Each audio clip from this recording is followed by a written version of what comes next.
Introducing first, fighting out of the blue corner, wearing black, trimmed with silver, and weighing in at an even 140 pounds. His professional record, an outstanding 55 victories, 38 knockouts to his credit, with only 3 losses. He comes to us from Queens, New York. Ladies and gentlemen, here is the 3-time world champion, Joey Gamache. And his opponent across the ring, fighting out of the red corner, wearing white, trimmed with blue, and weighing 141 pounds. His professional record, also outstanding, 30 victories, including 25 by knockout, with 4 losses. Fighting out of Jersey City, New Jersey, presenting the former junior lightweight champion of the world, Arturo Gatti.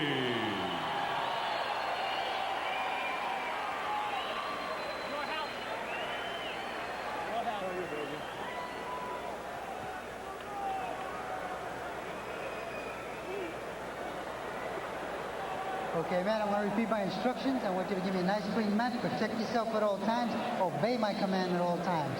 Touch up and good luck to both of you. Arturo Gatti says confidently, I'm going to win my next 20 fights in a row.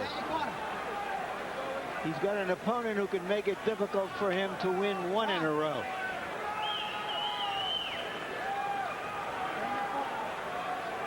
Stay in your corner. Gatti looked absolutely starched to the bone yesterday. It's a different look as he gets into the ring tonight with 19 pounds of hydration having been put into his body. Gamache says Gatti's lifestyle, the way he trains, the way he brings himself to a fight, must catch up to him as his career goes on. He says, hey, I may be older, but I know that I've taken better care of myself than Arturo has. Gatti starting out with a good jab, trying to find the range. Because Gamache is making certain that he keeps the distance for a few rounds. Gamache sneaks in a left hook counter. And Gatti fires a right hand and a wide left to the body.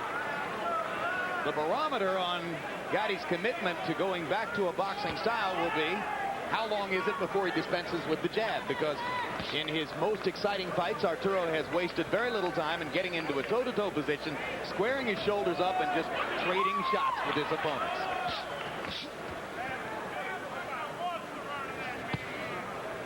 But here you see Gatti doubling up on the jab, sticking it again.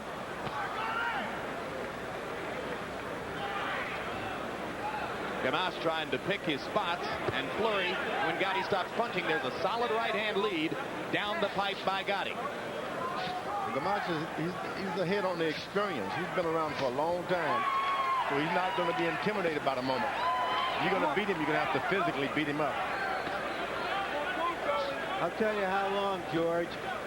In 1978, as a 12-year-old amateur, he fought on a card with Marvin Hagler, who was fighting professionally. Well, and we haven't even mentioned that Gamache was born and raised in Lewiston, Maine, a name with its own colorful place in boxing history. And there's a knockdown by Gatti as he puts Gamache across the bottom rope with a minute still to go in the first. Gamache is wobbly. Hey, step to me, step to me. And Thunder Gatti closes in, hoping to finish, and Gamache lands a blistering left hook. The left hook by Gamache momentarily stopped Gatti in his tracks. He's trying to pull a Gatti. Oh, there's a big left hook by Gatti, and the body punch set it up. And Joey Gamache looks very wobbly now with 30 seconds still to go in the round. 3 knockdown rule is in effect in New York State. 1 more knockdown and this will be over. Hold on, you better hold on. Gamache punching back, but giving Gatti a chance to land. Gamache almost went down. That would have been the end of it. And now Gatti's glove touches the canvas, but Esteves rules it a slip, not a knockdown. Looks like Gamache is going to make it out of the round. And Gatti landed 1 more left hook for good measure well after the bell sounded. And Gamache staggers toward the wrong corner. and Gatti gets warned by the referee. Relax. How you feel, champ? Good. You know where you're at? Yeah. Huh? You know, fight. All right. You know where you are? Yeah, he knows where you are. The Gatti fight. Okay. You can help him fight. It up. Set it up, remember. Okay? Don't go crazy. Keep using your jab. You get a chance to be asked. There's the first knockdown. This long right hand as Gatti moves backward, hitting him oddly on the right side of his face as he turned away. Still the first knockdown. This is usually the kind of action we see from Gatti in the last round of a fight, not the first round. And when the doctor asked Gamache if he knew where he was, he said, "I'm in the garden. It's a Gatti fight." Those were the right answers.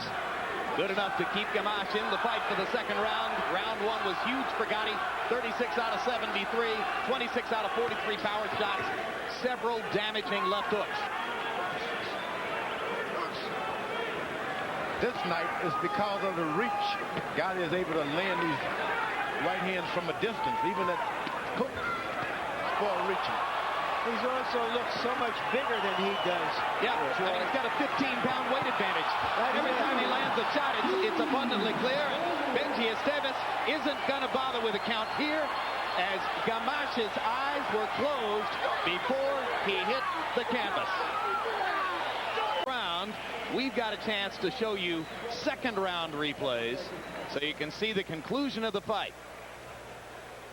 Right uppercut, and you see why we were worried about Joey Gamache, whose eyes were closed well before he hit the canvas. The uppercut was perfect, George. And not only that, he's getting his whole body into it, like one of those home run hitters hit a baseball.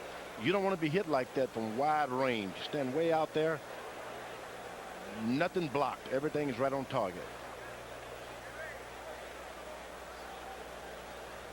So Arturo Gatti's punching power does a number on Joey Gamache in a round and a fraction. Up, cross, boom. Classic finishing. Every shot. 1, 2, 3. Three-punch combination. Each one on target. Your winner by knockout victory. Yes, ladies and gentlemen, he is back. Arturo Thunder Gatti.